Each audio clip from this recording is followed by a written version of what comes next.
Thanks for joining us on episode 1670 of the Inspired Stewardship Podcast. Hi, I'm Brian Arnold, and I challenge you to invest in yourself, invest in others, develop your influence, and impact the world by using your time, your talent, and your treasures to live out your calling. Having the ability to become the person you are meant to be is key, and one way to be inspired to do that is to listen to this, the Inspired Stewardship Podcast with my friend, Scott Mater.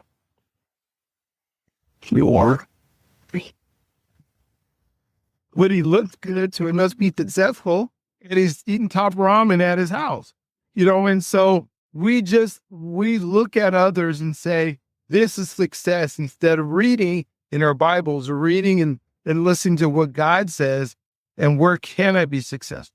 And if I'm working in my giftedness, mostly where God sent me to be and what his purpose for my life.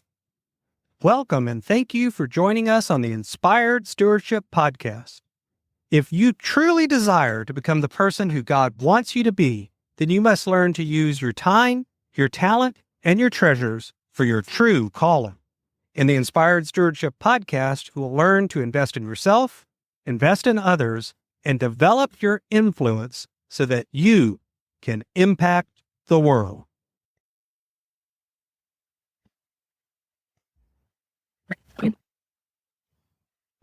In today's podcast episode, I interview Dr. Brian Arnold.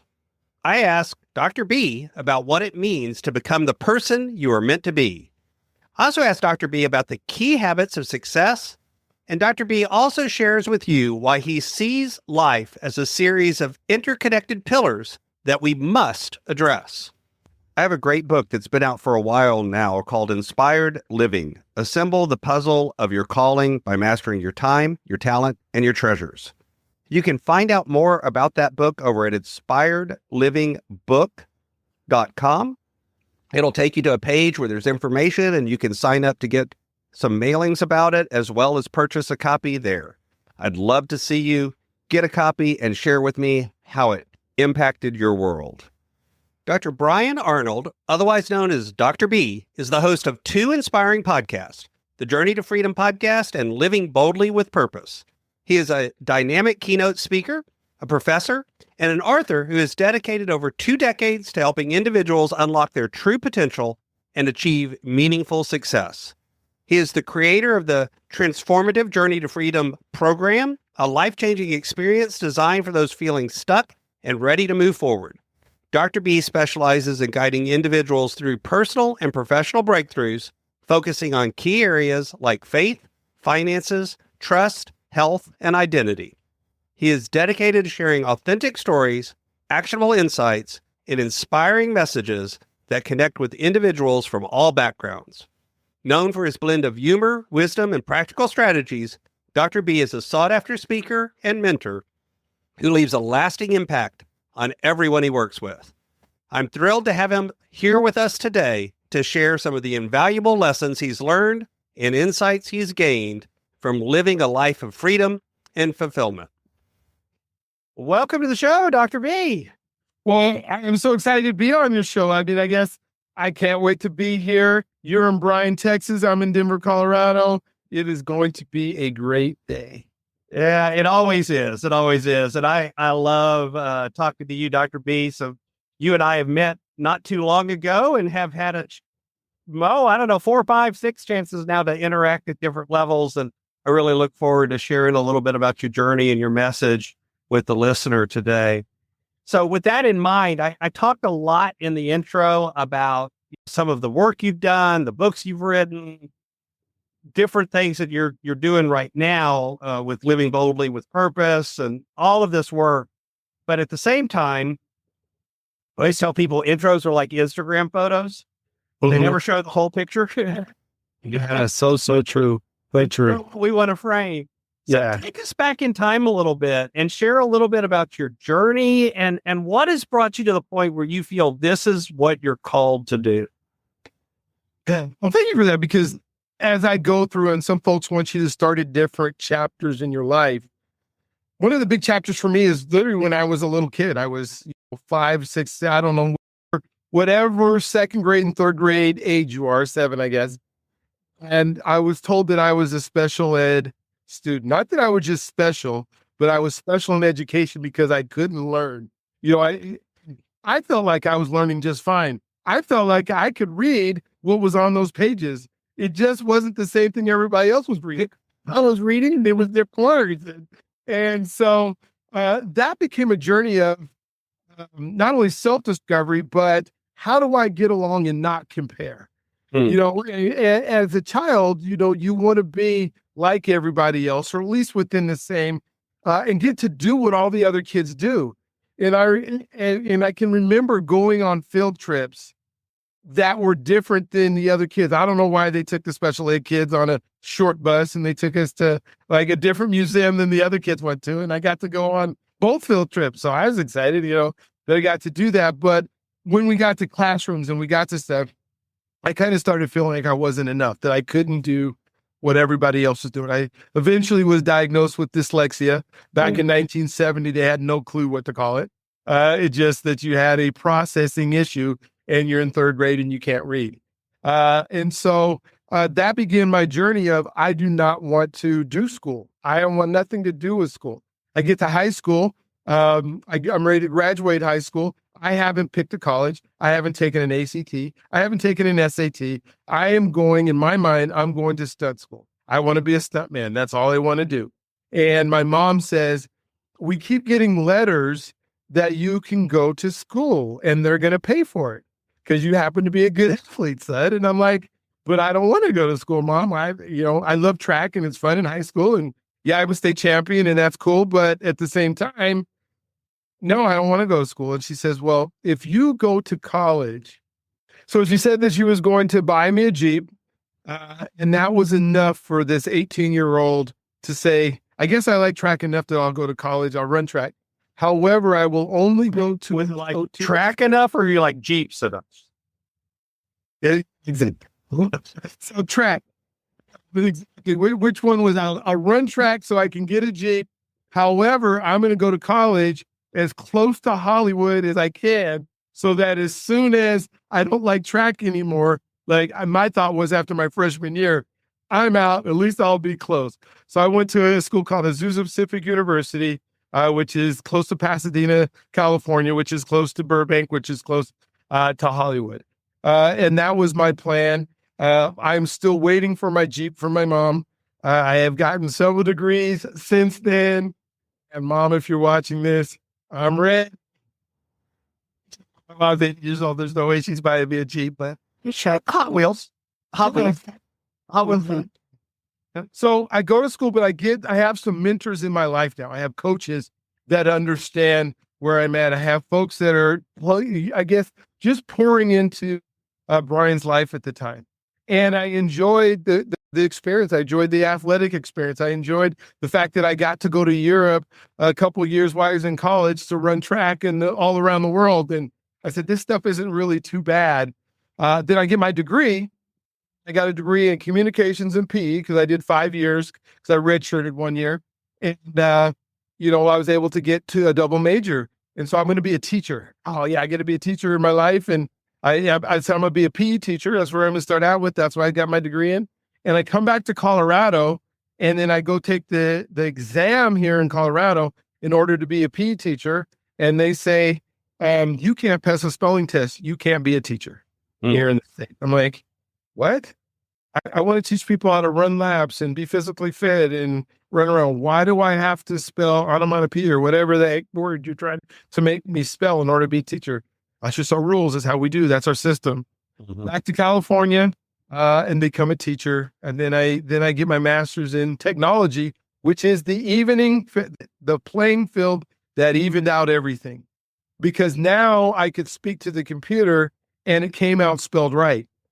So, I think I would have loved to take my spelling Colorado test with my Google voice. I would have passed the test easy. It allowed me to now where I wasn't feeling like I wasn't enough. I felt like I was right where everybody else is at. And huge. Yeah, that's a lot of that mirrors some things in my wife's journey and my journey. My wife, by the way, my wife has dyslexia so bad that sometimes when she types it for the computer goes, I have no idea what you're trying to spell. Believe me, I miss them. Yeah. And I have to jump in and kind of help. Oh, okay. You're trying to say this. This at least gets you close enough. But she and I both have dyslexia. Now, in my case, mine is mainly in the writing and numbers area, not reading. I read very well, but my processing is in the graphics. So graphia, they call it dysgraphia and dysnuria around numbers, which of course now I work with people on money all the time. Numbers. Yes. It is funny. Sometimes we gravitate to those areas that were challenging for us, and then they become the very areas that we like to work in. So one of the things I like to highlight for people is kind of what I call the intersection between our faith journey and our life journey. So for you, how has your faith journey played out, kind of in parallel to that journey that you were just talking about falling into comparison and those things? Yes. So I would say that was the other part of my life that made me feel like God had a special calling on my life.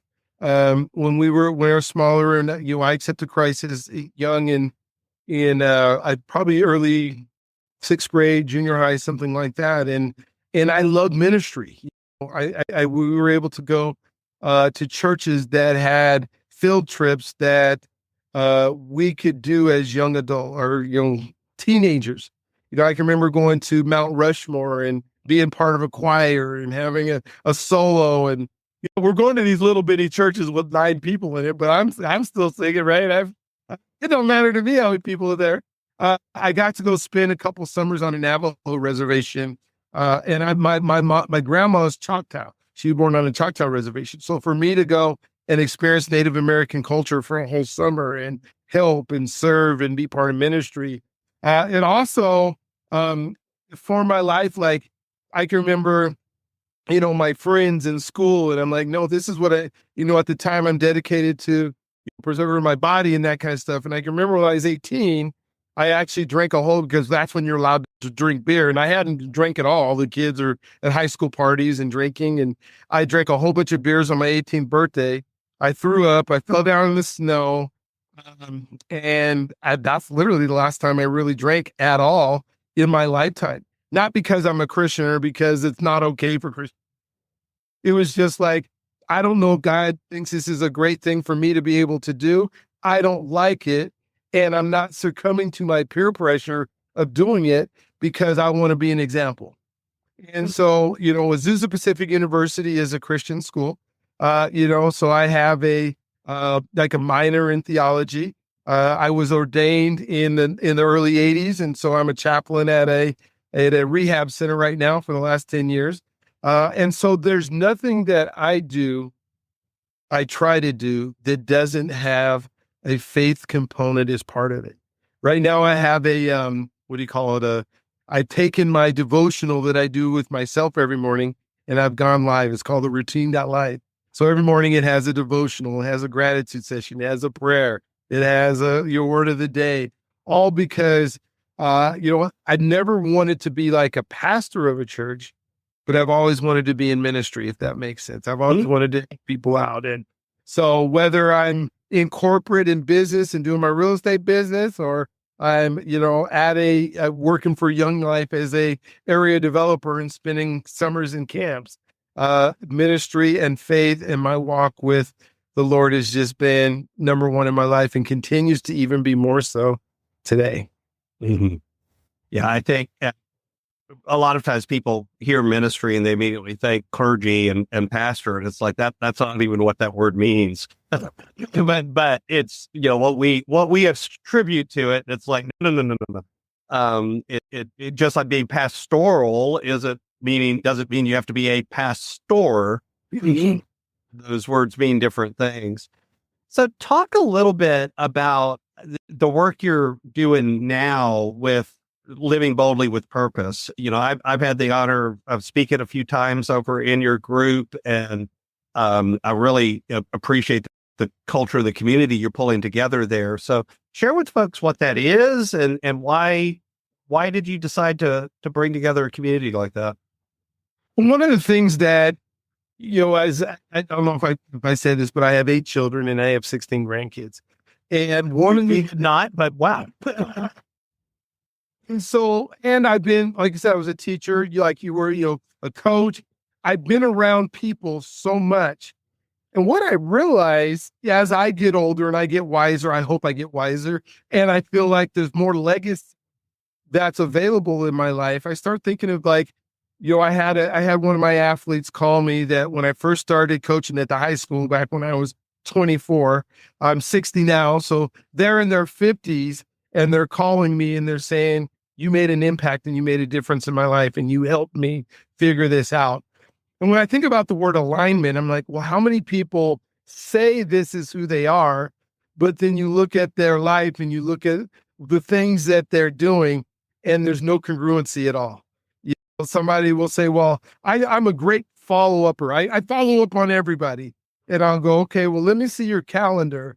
Show me which one of these appointments is a follow-up appointment. Because you just told me last week you spoke to, 22 people and you're a great follow-up person. There's like 6 people in here. How is that congruent? Or people who will say, I put God first in my life. He's the number one thing in my life. Okay, well, show me in your calendar where I'm not saying you got to go to church. I'm just saying, show me where you're putting God first. Show me where that's happening. And what I found out is there's a longing for people, especially in relationships, to have an alignment and to be successful with the ability with alignment. So the podcast came about because I'm going, okay, what does it take when I look at people who are doing well, who have stepped out, and then how do we bridge that gap from the people who may watch it? I even think for me, when I do the podcast, I'm doing it even more for the people who are my guests on there because they get to start sharing their life out loud. It's one thing to share your life and say, this is who I am and I do all these things. And then somebody asks you a question like you just asked me, what is that? And you go, I don't know, but I want to share with people. I have this desire. God's told me he wants me to be. Well, how do you do that? How do you express that? How do you get out there? And so living boldly with purpose in the community is called Becoming the Person. The Becoming the Person universe. So becomingtheperson.com is where you go. And it's all about helping people be in alignment and become the very best that God has put them on this earth to be. What does it mean to be in purpose? So many people who go, my dad told me I was supposed to be an attorney, or my dad told me I was supposed to be in construction, or my mom told me I was supposed to be a chef. I'm a chef and I hate it. Okay, well, why do you think God put you on here? Well, he gave me this vision and this dream to do all these things. Why aren't you doing it? I don't know. I don't know how. All right, well, let's put this together and so that you can be totally excited about life. Yeah.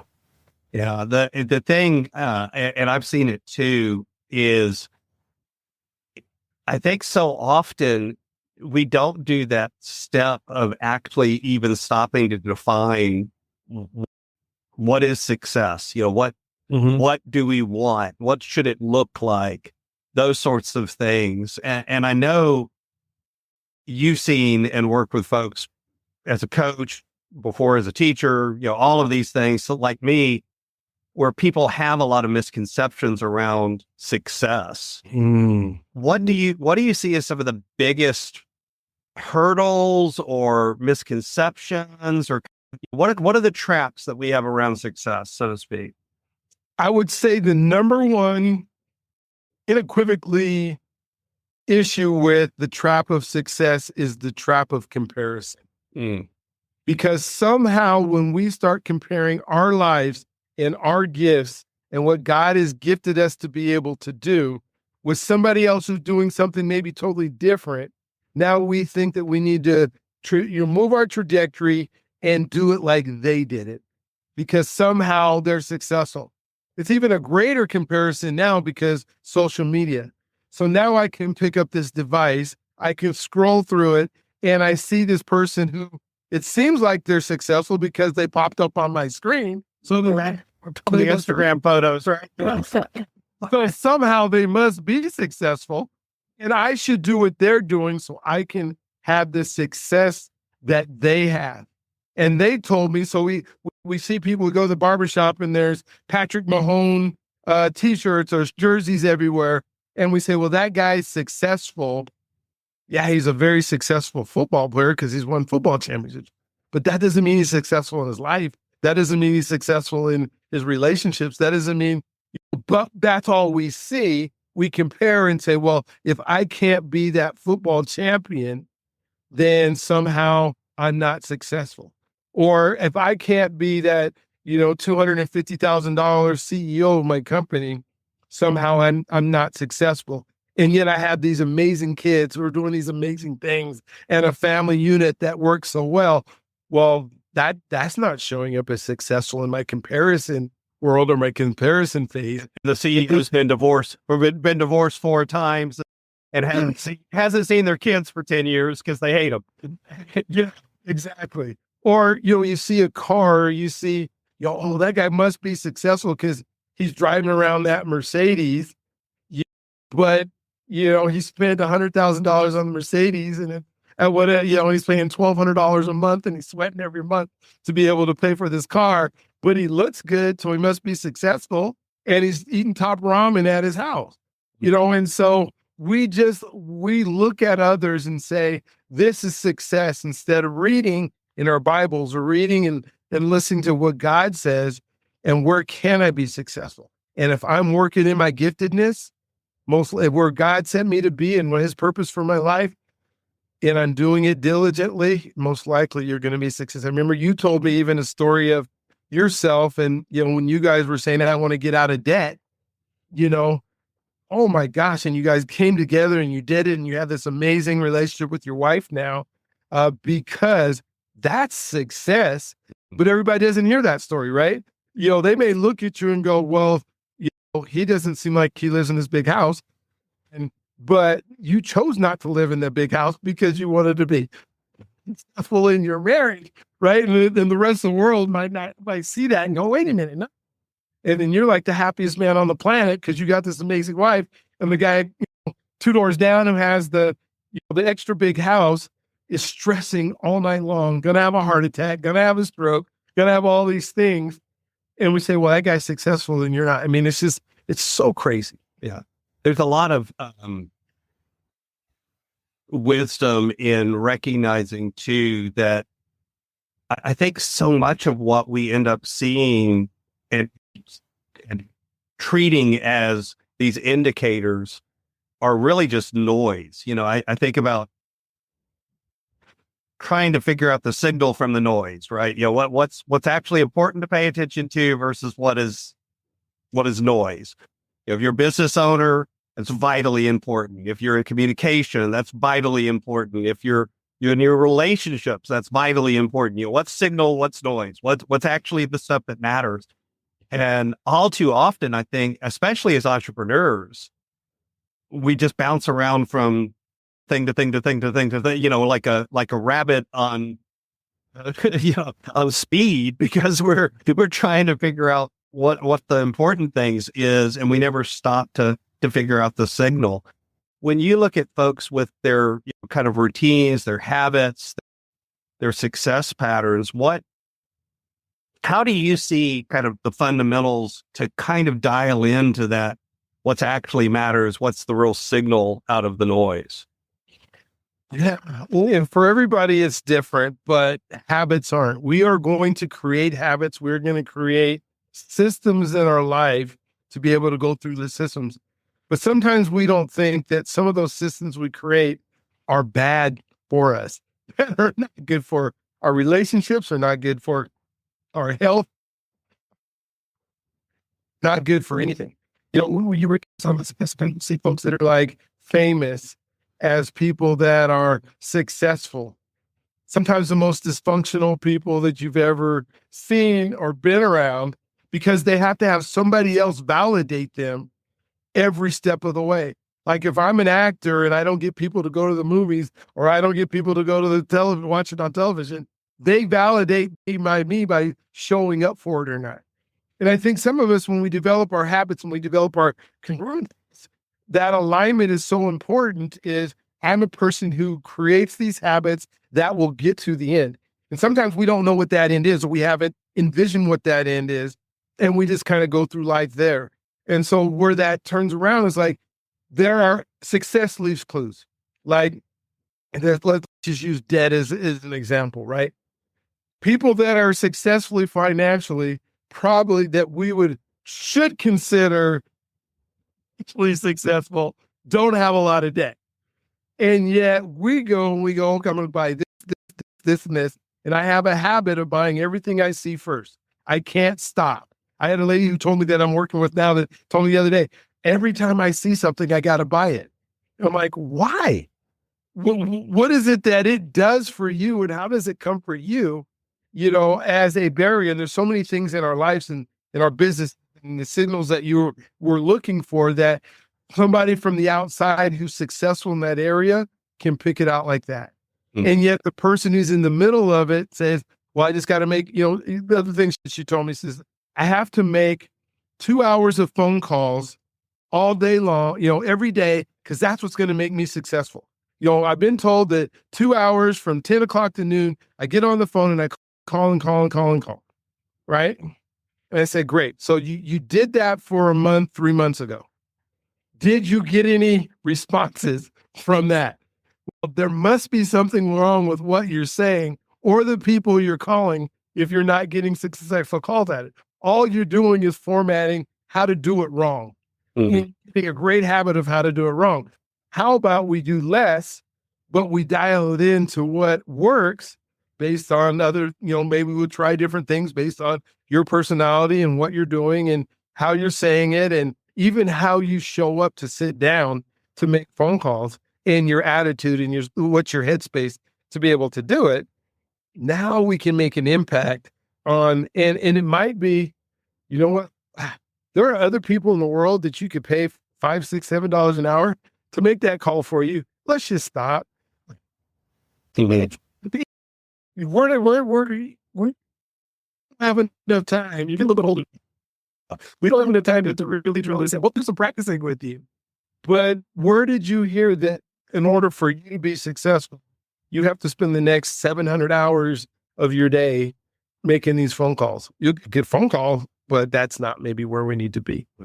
The key word that you said, she said, that immediately made my ears perk up is, I have to make 2 hours of phone calls a day. Because the minute anyone tells me I have to do something, it's like, no, you don't have to do anything. You chose to do it.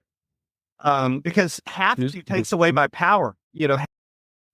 Have to means I have no choice. I have to. I have no choice in this. It's inevitable. Where I chose to, okay, well, you would also choose not to. And again, I'm not even saying the choice is good or bad. It's not a value statement. It's just an observation that you have more power than you believe. Because I hate the word have to. I use it too, and I hate it. I really tried to wash that word out of my language because it's such a powerless word. It's such a victim word to me. So what are some of the things that you... I so agree with you. Yeah, go ahead. Like I said, I agree with you. Yeah, I agree with you. What are some of the things that you've seen as pillars? You've mentioned your own faith. You've mentioned finances just then. What are some of the areas that you see as pillar keystones for folks to work and become the person that they're called to be? I have 5 key ones or more, and they can be traded out and inserted. But if I can start there as a foundation, I believe we can move to the other part. And they're trust, faith, identity, health, and finance. Because those things intersect our lives every single day, all day long. And they're things, if we can get a handle on, can change the trajectory of our life.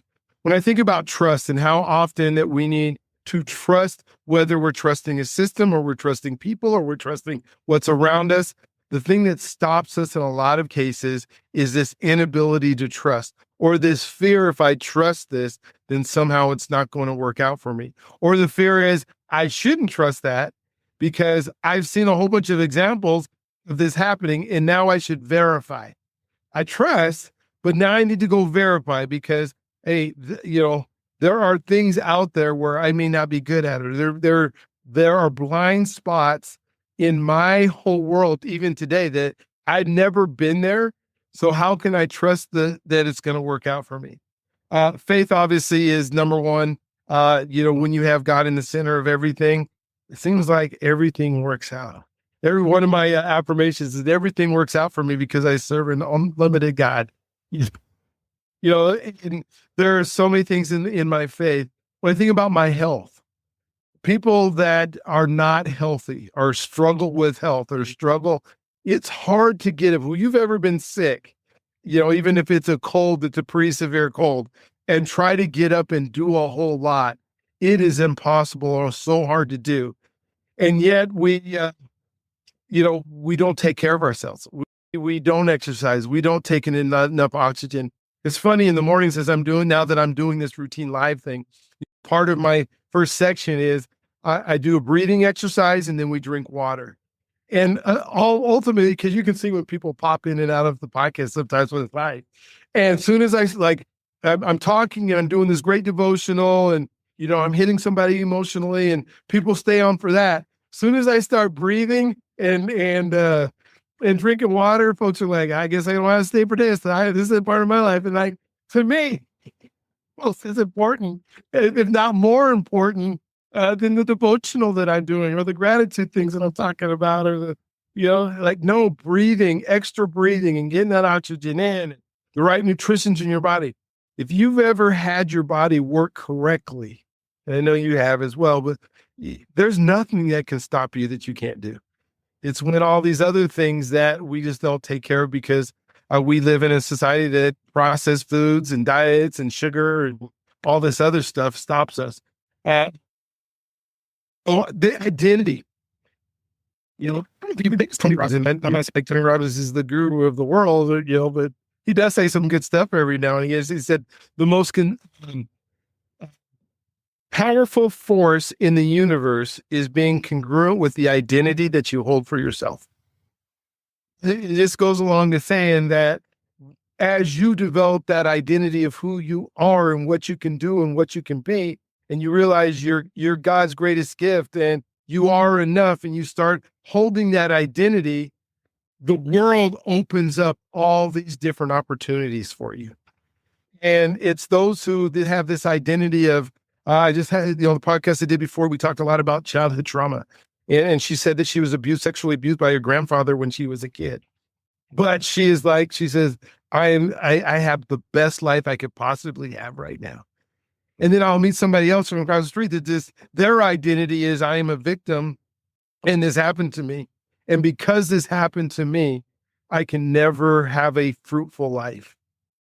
And that's not how God wired us. The God that wired me says that I can remember the pain of things that have happened. And I'm just saying, let's say a cut on my hand. I remember that it hurts, but I don't remember the pain. Our bodies can't remember the actual pain and how much it hurt. That we can remember and kind of rationalize about, I can remember that hurt and I can kind of compare it to other pains, but we don't remember the actual pain. Because he's allowed people to forgive. He's allowed that to be taken away, and he's allowed us to move forward. That's why your wife has had 8 children.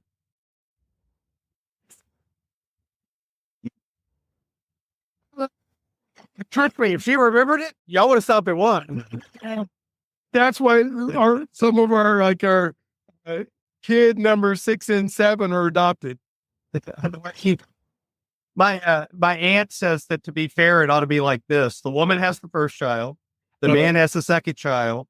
The woman has the third child. She says, if we did it that way, I guarantee you nobody would have more than 3 kids. Yep, absolutely. Absolutely. Oh, I love that. So identity, yeah. So identity is so important. And our identity and our life shift. They move forward. They grow. I am not the same person that I was when I was trying to be a stuntman at 20 years old and not go to school. Otherwise I wouldn't have a doctorate right now. I wouldn't have gone to school. I wouldn't have got more education. My identity of who I am and who I believe I am and whose I am has changed over time. So important. So trust, faith, identity, health, and then finances are the other thing. Because if we pretend that money doesn't intersect our lives every day, There's not a second in the day that I'm not spending money or trying to make money.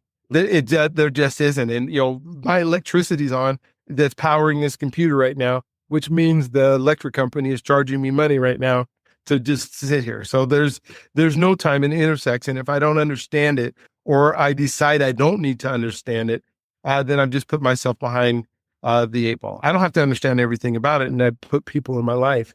And I guess the other pillar would be just relationship. God created us to be in relationship. He didn't create us to be monolithic where we're by ourselves and we do everything on our own and we don't need anybody. He programmed us so that not only are we helping to take care of ourselves, but he gives us enough in excess to be able to help and take care of other folks. Yeah.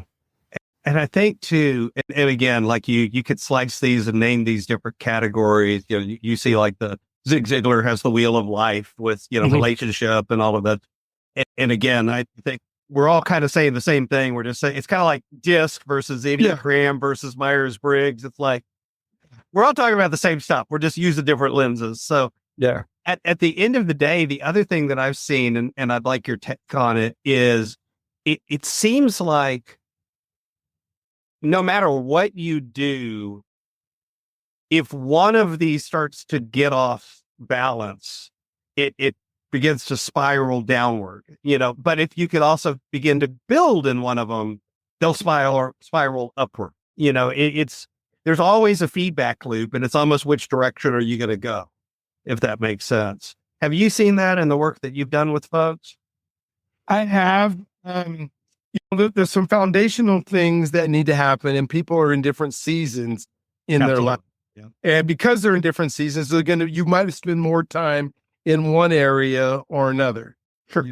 Relationships might be super important right now, and you're going to, when you have kids, that you got to spend time and you got to be there for them and you got to raise them and all those things. Well, when they get older, you don't have to spend as much time with your kids, but it's still an important portion of what you do and the percentage that you do. But I do find people who are so far out of balance that they're missing some of the foundational pieces. They got the trust piece. They're overweight at the same time, and not just overweight, but they're eating a whole bunch of stuff that makes them tired all the time, or doing stuff where they can't get out of bed and they're depressed. And that gets so far out, then now we have to work on that portion just in order to get you to an even spot. Your identity, your belief in yourself is at such a low point. Whatever's happened, and life is going to happen to all of us. And there are going to be some times when, man, I don't know how to deal with that. I don't know. And then so much of, I think, when we think of people who are kind of off kilter or who are unbalanced, and balance isn't 30-30-30-30-30 or 50-50. I mean, that the issue is they try to fix all issues themselves. Mm-hmm. And if they could have done that, they probably would have done it before they got into the spot where they're at right now. If they were totally capable of fixing it themselves, they wouldn't have let themselves get to that point. And so the vulnerability of people to trust enough to ask somebody else for help and then listen to the help that they're getting. And even if you have to ask 3 or 4 people and you pick the best one, then once you pick the best one, then you need to go with whoever that is, and let them help you get out of it. It's very hard to find mentors and coaches and people around that, if you show up and you're willing to do the work, that aren't going to help you. It's just, yeah. There's a lot of help out there, but a lot of times we don't. Well, it's pride. It's pride.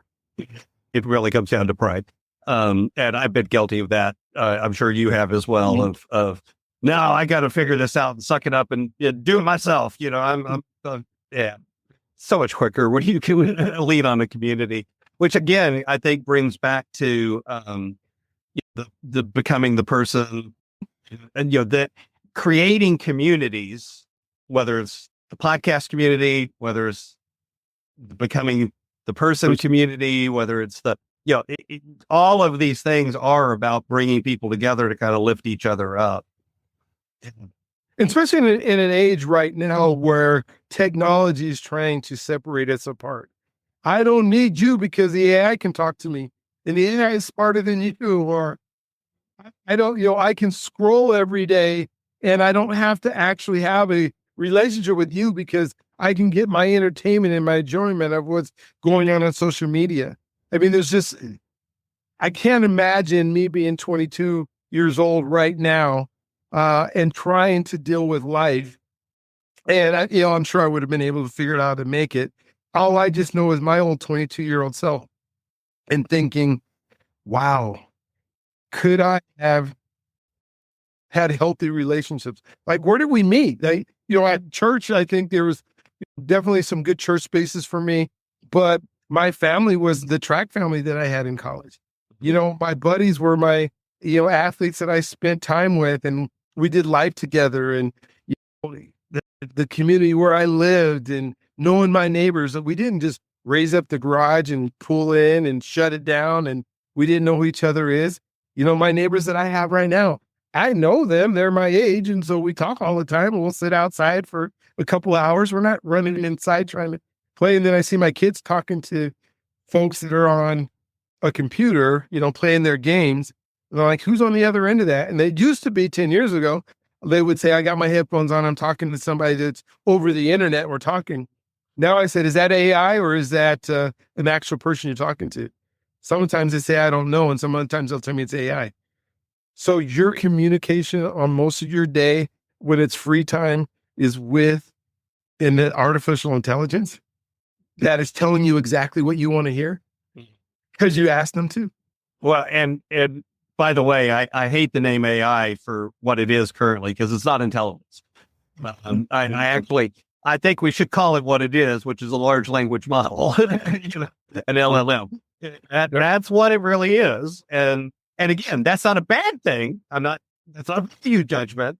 But it is, when we call it intelligent, we have a certain expectation that is it really what it's capable of doing. So we're attributing it's kind of, if we call a screwdriver a hammer, it doesn't mean it works well as a hammer. Especially putting a screw in the wall. Yeah. So if I hand you a screwdriver and I say, here, this is a hammer, and therefore you use it like a hammer, you're not using the best tool for the job. So it's not, that's why I think the name is important. So I've got a few questions that I like to ask all of my guests, but before I go there and ask you those, is there anything else about the work you do or, the tools you're putting out, the podcast, the books, anything else that you'd like to share with the listener?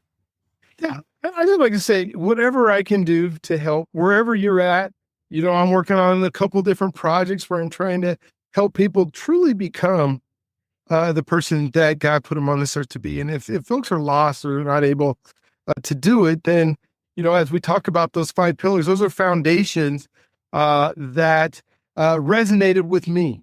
And like I said, they could be called different names, but there's just some things that we have to do if we're working towards being successful, that the clues are there, the time is there to be able to do it.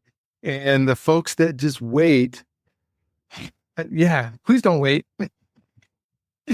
Life is going to, 10 years is going to happen whether you're doing something to improve yourself or not. So whether it's the books you read, the people you listen to, the people you hang out with, start investing in you right now. So my brand is Inspired Stewardship, but I kind of run things through that lens of stewardship. And yet that's one of those words that I've discovered over the years can mean a lot of different things to a lot of different people. So when you hear the word stewardship, what does that word mean to you?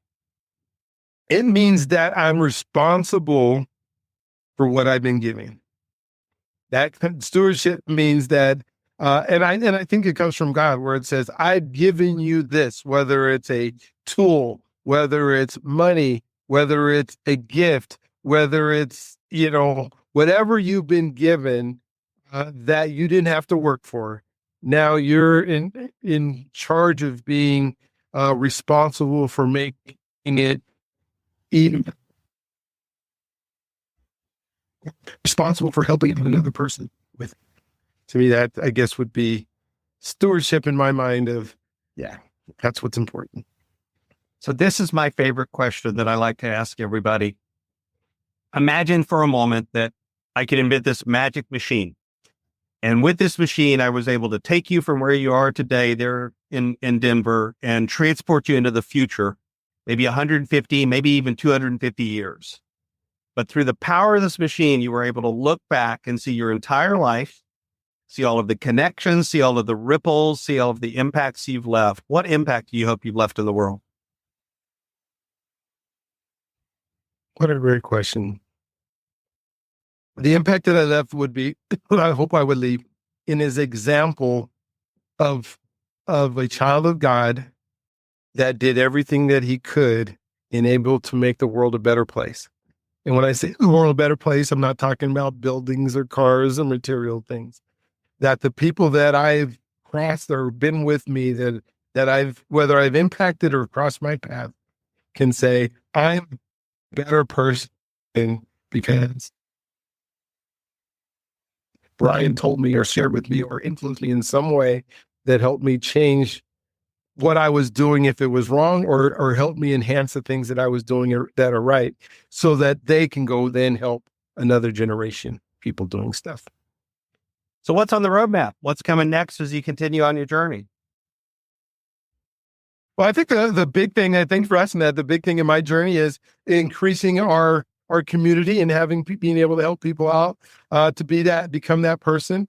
I'm super excited at some of the coaching things that I'm going to be able to do, and some of the guarantees I'm going to be able to help people not only to increase their income, but increase their alignment. To me, if that's the greatest thing that I can do to my horizon, to be more of a granddad and watch a whole bunch of my grandkids doing sports or plays or whatever just excites them, and being part of their lives and making sure that, hey, grandpa was here when he was alive, coming to our stuff. And, I can't wait to experience, even our older years with my wife and the things and the traveling and the things that we may be able to go out and do. And then, I guess most importantly, is just those relationships that I get to kindle. There's a statistic that I heard not too long ago. It says 90% of the people that you interact with on a regular basis, other than your family, today, you won't be interacting with in 5 years.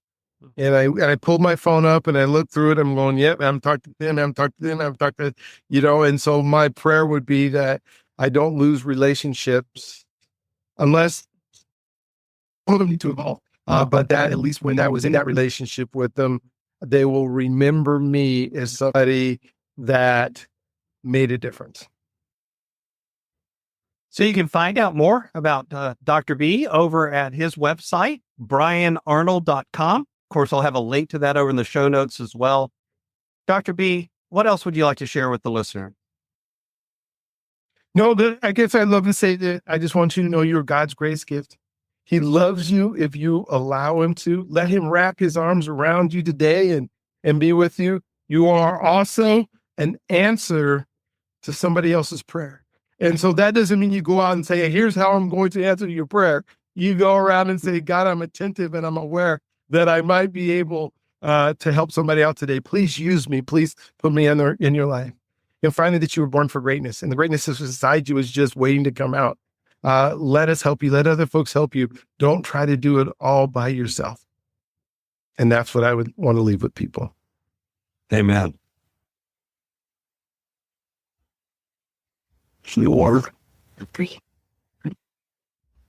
Thanks so much for listening to the Inspired Stewardship podcast. As a subscriber and listener, we challenge you to not just sit back and passively listen, but act on what you've heard and find a way to live your calling. If you enjoyed this episode, please do us a favor. Go over to inspiredstewardship.com/iTunes rate, all one word, iTunes rate. It'll take you through how to leave a rating and review and how to make sure you're subscribed to the podcast so that you can get every episode as it comes out in your feed. Until next time, Invest your time, your talent, and your treasures. Develop your influence and impact the world. Participant